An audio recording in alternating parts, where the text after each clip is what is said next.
আসসালামু আলাইকুম রহমতুল্লাহ। আলহামদুলিল্লাহ, আজকে প্রতীক বরাদ্দ হলো, শান্তির প্রতীক হাত পাখা আমরা পেলাম। 26 কুড়িগ্রাম 2 আসনে নেতাকর্মীদের কালকের থেকে মাঠে থাকতে হবে। পরিপূর্ণভাবে নির্বাচনী প্রচারণায় আচরণবিধি রক্ষা করে আমরা চলব ইনশাল্লাহ।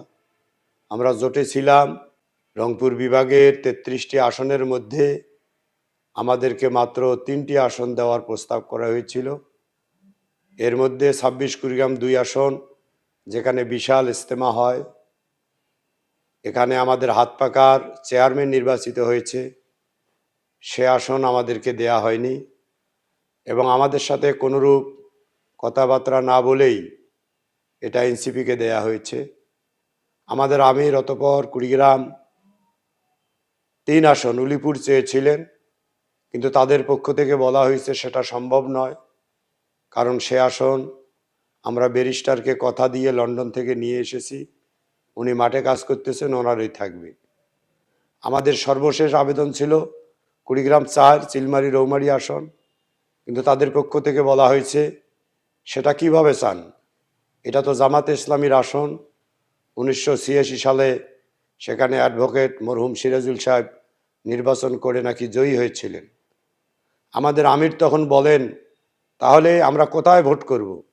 বান্দরবন আর খাগড়াছড়ি, যে 40টি আসনের প্রস্তাব করা হয়েছে, প্রায় সবগুলোই চাপিয়ে দেওয়া। যেখানে আমাদের ভালো অবস্থান সেখানে আমাদেরকে দেওয়া হয়নি। আমরা অনেক জোরাজুরি করেছি, কেন্দ্রীয় নেতৃবৃন্দ করেছে, কিন্তু কাজের কাজ কিছু না হওয়াতে আমরা জোট থেকে বের হয়ে এখন আল্লাহর উপর ভরসা করে আমরা হাত পাকা প্রতীক নিয়েই মাঠে থাকবো ইনশাআল্লাহ। আমরা আগামীকাল থেকেই সক্রিয়ভাবে ভোটের প্রচার প্রসারণায় আমরা থাকতে চাই, নেতাকর্মীদের উজ্জীবিত করতে চাই। আমাদের হতাশা হওয়ার কিছু নেই।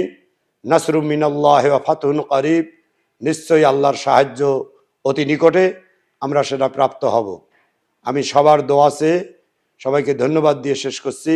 আসসালামু আলাইকুম ওয়া রাহমাতুল্লাহ।